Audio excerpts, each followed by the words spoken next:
Use the first derivative test and check for the relative extrema of the function if they exist. So we have f of x.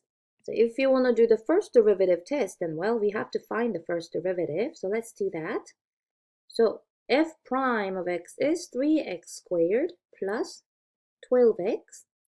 And to find critical values, we will set this equal to 0. Now, I can factor the right-hand side. The greatest common factor is 3x, and we have x plus 4 left inside. Now, this gives us two critical values. The first critical value is x equals 0. The second critical value is x equals negative 4. Okay, so I'm going to move this work to the side. Okay, so that's what you will have to do to find critical values. Okay, so next you will label these. You will create a number line and mark them. So a number line, and we put the small number on the left. Negative 4 is smaller and 0 is bigger. And now we'll test the interval. Okay, now it's easy for me to plug into the factored form of the first derivative. I will write down the first derivative up here. F prime of x is equal to 3x times x plus 4. So we will test the sign of the first derivative in each of these intervals. So I will pick a value on the right side over here. I'll say a number that's bigger than 0. So you see, like on this side, you can have 1, 2, 3, 4, and so, right? So I'll just put x equals 1. Okay, I'm testing the interval to the right side of 0. So if I plug in 0, f prime of 0, I'm sorry, not 0, but 1, I will get 3 times 1 times 1 plus 4. Look at that. That's going to be 3 times 1 times 5. And the sign of 3 positive numbers multiplied together will be positive. So what I know is that this function will be increasing to the right of 0 because the first derivative came out to be positive. Now let me pick another number that is in between negative 4 and 0. So if you try to make a number line, I mean, these are the three numbers that you can plug in, okay? I'll go with negative 2, okay? I'll go with negative 2 because negative 2 is in the middle, okay? So here I find f prime of negative 2. I will get 3 times negative 2 times negative 2 plus 4.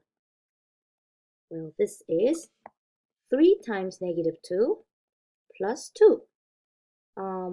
2 positive and 1 negative. If you multiply them, you will get a negative number.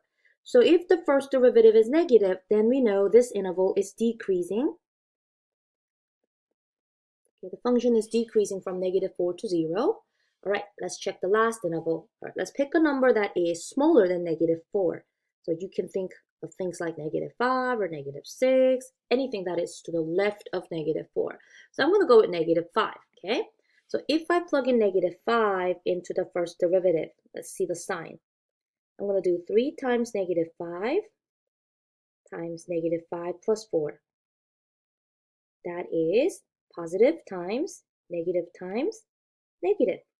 Well, if you multiply two negative numbers together, that's going to give us positive. So we know that this interval is increasing. So after doing this, okay, we're going to sketch it. We're going to sketch a graph, okay? Look at me. I'm going to sketch a graph that is increasing to negative 4. I stop because from this interval, I'm going down, decreasing to 0. And then I'm back up, going up again. So look, we have a relative maximum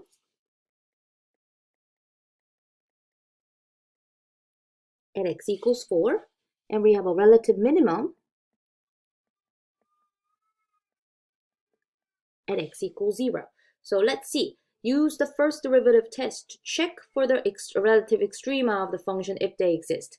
So I'm going to write down, I'm out of room, so I'll try to write it over here. Maybe I can make this smaller. Give me 1 second. And I'll give you a whole page to do this on your exam, okay?